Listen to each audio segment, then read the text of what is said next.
Baiklah, di sini saya akan membacakan materi yang pertama, yaitu manajemen dana bank syariah. Manajemen dana bank syariah adalah upaya yang dilakukan oleh lembaga dana bank syariah dalam mengelola atau mengatur posisi dana yang diterima dari aktivitas funding untuk disalurkan kepada aktivitas financing, dengan harapan bank yang bersangkutan tetap mampu memenuhi kriteria-kriteria likuiditas, rentabilitas, dan solvabilitas. Perkembangan lembaga keuangan syariah umumnya dan perbankan syariah pada khususnya belakangan tidak bisa dipandang sebelah mata. Khususnya perbankan syariah, kemajuan dan perkembangan secara kuantitatif sangat menggembirakan dan akan terus berkembang di masa-masa mendatang, baik tingkat nasional maupun internasional. Kualitas perbankan syariah sangat ditentukan oleh kemampuan, kinerja bank syariah, dan kelangsungan usahanya. Kinerja dan kelangsungan usaha bank yang melakukan kegiatan usaha berdasarkan prinsip syariah sangat dipengaruhi oleh kualitas penanaman dana bank. Oleh karena itu, dalam rangka menjaga kinerja yang baik dan mengembangkan usaha yang senantiasa sesuai dengan prinsip kehati-hatian dan prinsip syariah, maka pengelolaan bank syariah harus selalu menjaga kualitas aktiva produktif bank. Produk penanaman dana dalam bentuk aktiva produktif yang dilakukan oleh bank syariah memiliki karakteristik yang unik dan sangat beragam. Terima kasih, sekian materi dari saya. Selebihnya saya kembalikan ke moderator. Assalamualaikum warahmatullahi wabarakatuh.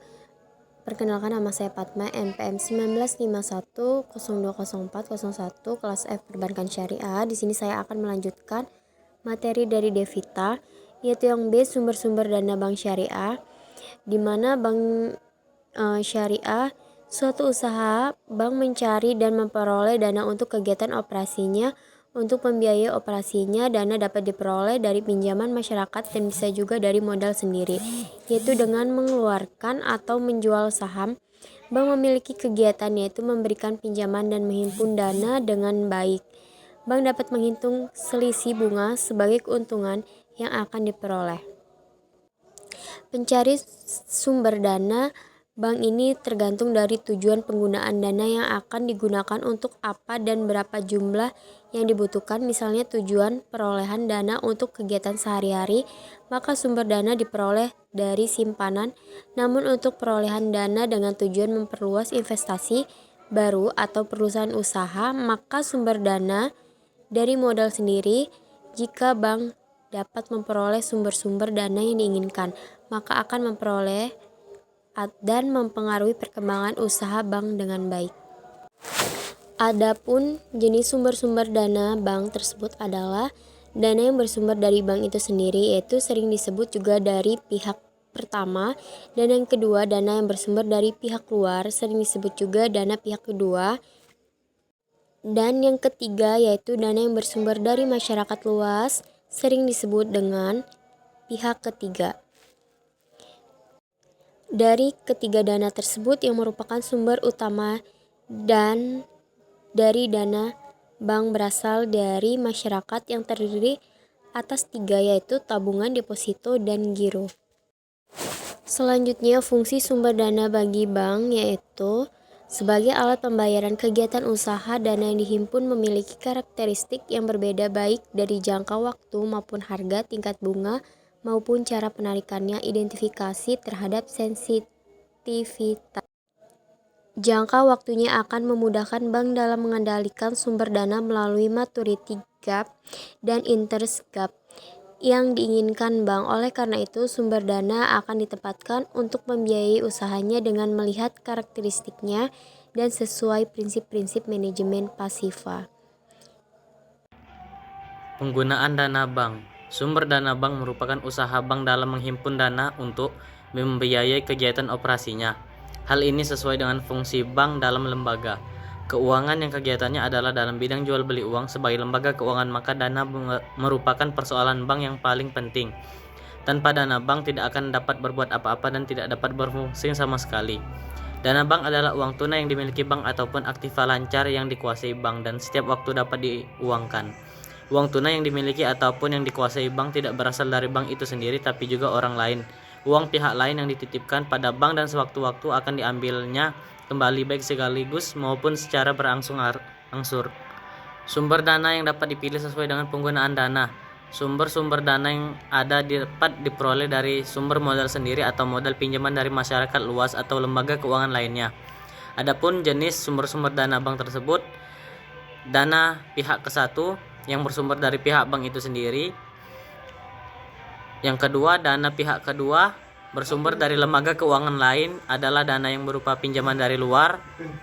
Bank dan lembaga keuangan minggu, 1 bulan, dan bahkan hanya beberapa hari saja. Jika jangka waktu pinjaman hanya 1 malam saja, pinjaman itu disebut overnight call. Pinjaman bisa antar bank, pinjaman dari lembaga keuangan bukan bank, pinjaman dari bank sentral. Yang ketiga, dana pihak ketiga, yaitu yang berasal dari masyarakat.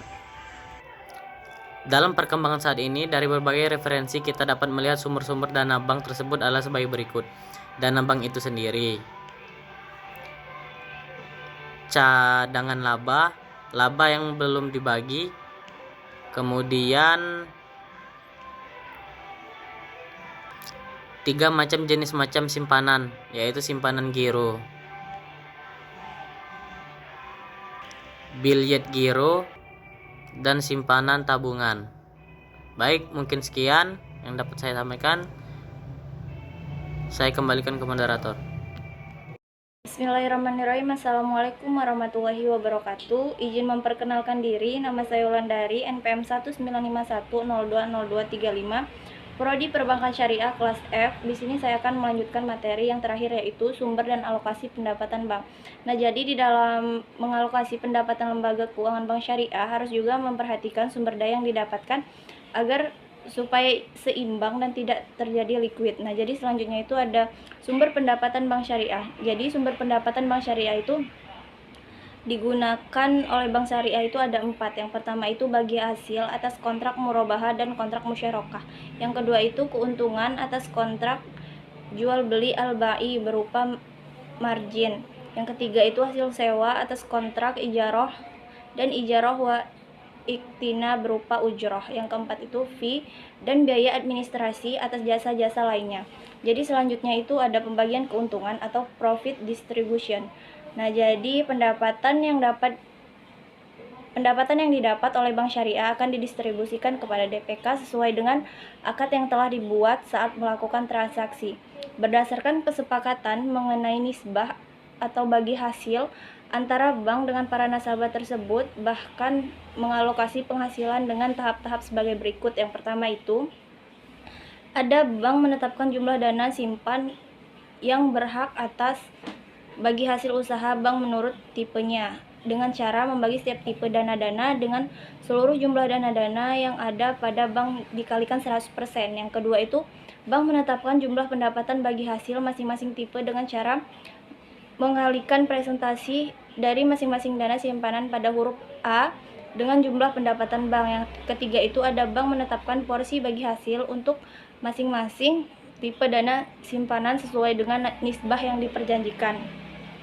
Jadi yang keempat itu ada bank harus menghitung biaya operasional terhadap volume dana, kemudian mendistribusikan beban tersebut sesuai dengan porsi dana dan masing-masing tipe simpanan. Nah, jadi yang terakhir itu ada bank mendistribusikan bagi hasil untuk setiap pemegang rekening menurut tipe simpanannya sebanding dengan jumlah simpanannya. Mungkin itu materi yang dapat saya sampaikan, kurang lebihnya saya mohon maaf, pada Allah saya mohon ampun. Saya akhiri, wassalamualaikum warahmatullahi wabarakatuh.